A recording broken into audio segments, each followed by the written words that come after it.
ও মন যে করে পায় না, ধরে রাখা যায় না, চায় শুধু যে তোমাকেই, অন্য কিছু চায় না।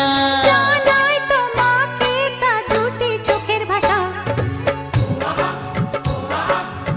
এই তো ভালোবাসা।